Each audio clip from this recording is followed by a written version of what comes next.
Park is one of the few bands in my music collection where I can always include a few songs of theirs in different playlists depending on the mood. Songs with the hard-hitting nu metal sound,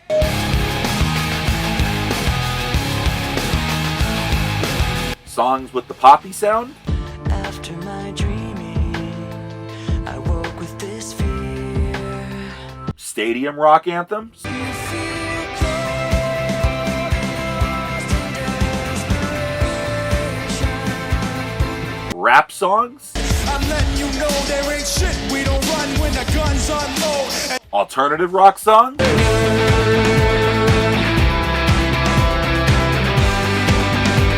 electronic songs. Realize that I'm the one confused. I don't know what's worth fighting for. So as of this recording, the band has largely been on hiatus since 2017, and no one is certain what will come in the future.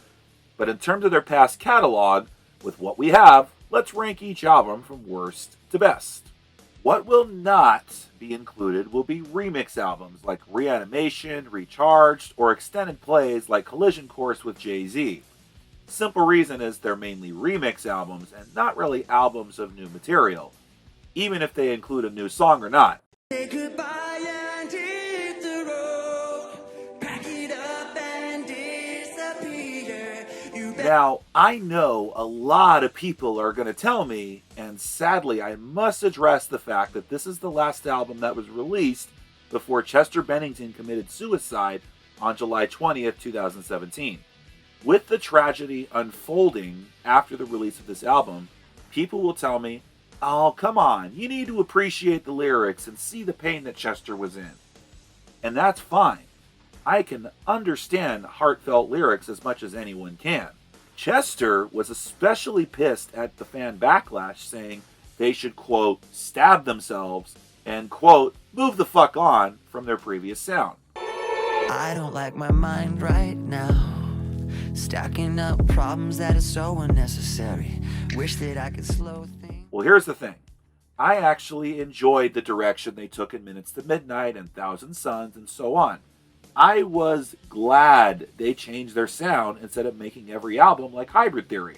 I feel like if they released this album after Thousand Suns or even Living Things, the fans might have received it better, especially because it would have felt like part of the evolution. But for me, Hunting Party was so good that when they did a full 180 on the next release, this is how I felt. First you're my friend, now you turn a 360 on me. 180. If I did a 360, I'd go completely around and end up back where I started. What? Trust me. And I'm sorry, I have tried listening to this album from start to finish several times. I just can't get through it. There is nothing inherently wrong with the sound or the songs themselves, but my biggest complaint is that they went full pop, to the point where it's not even a standout pop album. It sounds no different than Imagine Dragons. And if I want to listen to Imagine Dragons, I'll listen to them, which I don't. Now they can say all they want, that, oh, they were just trying to mesh all the sounds more than they ever have in the past, but that doesn't automatically make it good. Especially in an era when everyone is trying to make music that meshes everything together. It just sounds like stock pop music.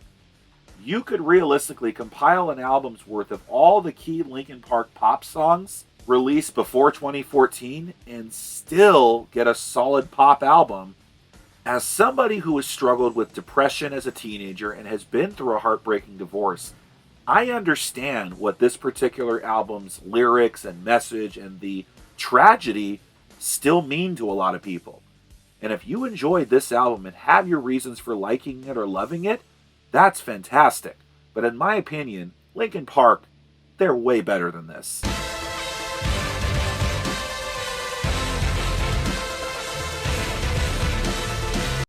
Living Things is essentially Linkin Park taking the electronic direction they took from Thousand Suns and tried to write more familiar material. The lyrics are more keen with life experiences and relationships, as remembered with the older albums, and overall, Living Things is a lot more energetic and returns the guitars that were missed in the prior album. Does that mean it's immediately better? Nope. Yeah, there's some great standouts like Castle of Glass, the melancholic closing of Tinfoil and Powerless, but they're actually not the more aggressive songs on the album. Roads Untraveled serves as a decent arena rock song for the album, more so than the intended song to fill that role, Burn It Down. In My Remains is also decent as well, but the rest of the album isn't as solid as I had hoped. Even when they tried to be more aggressive in songs like Victimized, the songs just seemed to fall flat and made me feel there was something missing, or couldn't quite get the meshing of the two sounds just right. Living Things is not a bad album, it's just not amazing. It's just okay.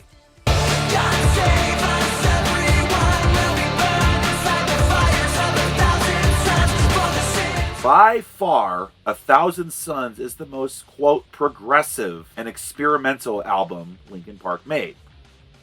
Now, when I first heard it, I was very surprised by the direction it went, and the overall sound actually grew on me with each listen.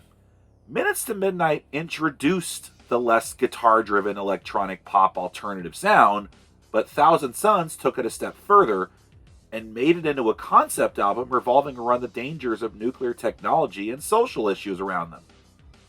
It still sounds like a solid Linkin Park album, and it's still familiar enough to be called as such.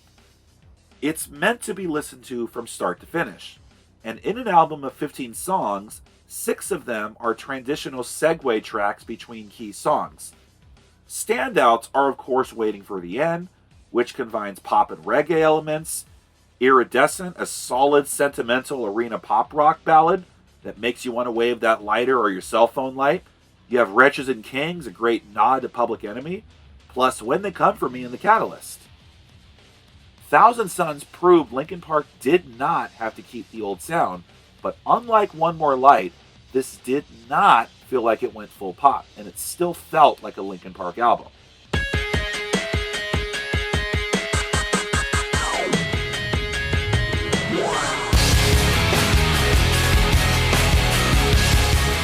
Their first effort, obviously their most memorable album with a lot of people due to nostalgic reasons. When you hear the opening beat and notes to Paper Cut, you instantly know what album you're about to listen to or what song it is. In terms of the standouts on this album, you got Paper Cut, One Step Closer, With You, Points of Authority, Crawling, and arguably their most popular single ever, In the End. The rest of the album itself is okay as well, and I remember enjoying it back then when I first listened to the album in middle school.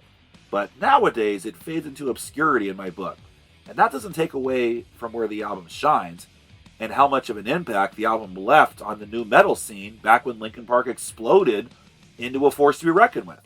And it's hard to believe that this album is 20 years old. There's a good reasons why a lot of younger listeners still play this album over their later material all these years later.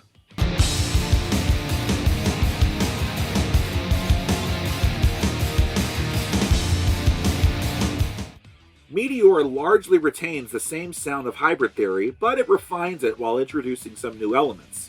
The pounding beat to the glass break into the opening of Don't Stay immediately pumps you up and gets you excited for the heaviness, energy, and raw emotion you get from start to finish on this CD. Now, Somewhere I Belong and Lying From You are also heavy anthems, as are Faint, Figure Point 09, and From the Inside. Breaking a Habit is a song I wasn't initially into because it sounded weird, an upbeat song with no guitars, but it grew on me. Numb serves as a good closer as well. I remember when the Jay-Z mashup version was being played on the radio, and a teammate of mine would often sing the "What the hell are you waiting for?" part out loud, and when I looked at him, he would be like, "What's wrong, Anthony? Don't you like Linkin Park?" And I remember saying, "Yeah, but not that version." Meteora is an improvement of Hybrid Theory, but obviously still not their best work.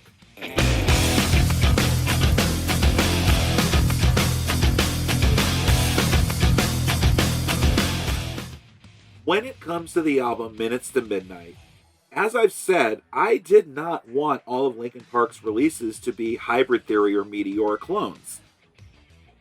I absolutely welcomed the shift in sound.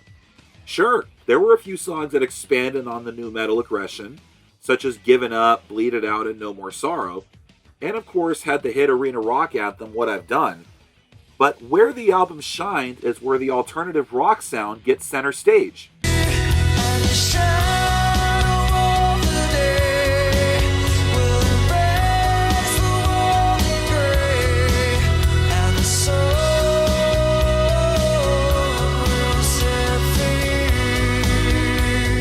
Shadow of the Day is also a great arena rock ballad. Leave Out All the Rest is a decent pop rock song. And the soft ballad in between, where we see Mike Shinoda sing instead of rap, is a surprisingly good song. In Pieces is another surprise compared to prior efforts with the solo, as guitar solos were not part of the sound before. And the album's closer, The Little Things Give You Away, shows you how much the band itself was trying to expand into different territory and pull off a solid alternative sound that complemented the new metal sound that the band was previously known for. Maybe some people who enjoyed their prior two albums were disappointed, but I wasn't. Even though the album itself is considered old, it still holds up today and shows that Linkin Park could expand into alternative pop rock territories and still produce solid music.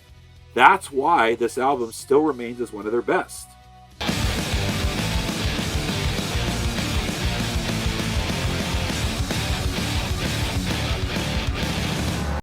Hunting Party is by far my favorite Linkin Park album.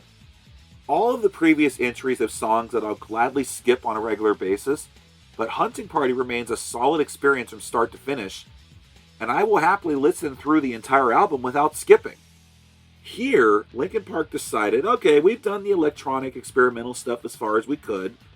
Let's show the haters we can still do the old stuff and play it even faster and heavier. From the moment Keys to the Kingdom starts to the moment you hear the fast-hitting drums, you know you're in for a fast ride, with some breaks along the way. Guilty All the Same, War, Mark the Graves, A Line in the Sand bring a lot of speed that is surely welcomed by yours truly. Other songs like Wasteland and Rebellion slow things down a tad but still stay heavy. And even with the added speed and heaviness, the album still has elements of the electronic sound in arena anthems like Final Masquerade and Until It's Gone. It was reported that drummer Rob Burdone had to push himself to meet the speed and style that they were going for. And he had to get in better shape and work himself into being able to play the Hunting Party songs comfortably to the point where he nearly broke his body doing so. It even surprised Chester Bennington how heavy the album was, even when he came in later for recording after having toured with and recorded with Stone Temple Pilots. So if an album reportedly blows away the musicians that are contributing and pushes the musicians to a newer level of playing, then that says a lot about how good this album is, at least in my book. And now that you know how much I love Hunting Party, then you can understand why One More Light was such a disappointment for me. Hunting Party felt like Linkin Park was out to prove something and reinvigorate themselves. And surely they did, at least for a few more years. And that's my ranking of Linkin Park's studio albums from worst to best. I am sure a lot of you who listen to this do not agree with me, and that's okay. I would love to hear your dialogue and hear your rankings in the comment section. And be sure to hit that like button, hit that subscribe button, and if you're not already, stay tuned for more worst to best list, whether it's entertainment or heavy metal albums, mostly. And if you have a suggestion, I'm all ears. And if you ever decide you would like to be a guest on the Burgers and Fries podcast that I also do, the links to the Discord server are also in the description. I'm Desert Pout 22. Thanks for listening.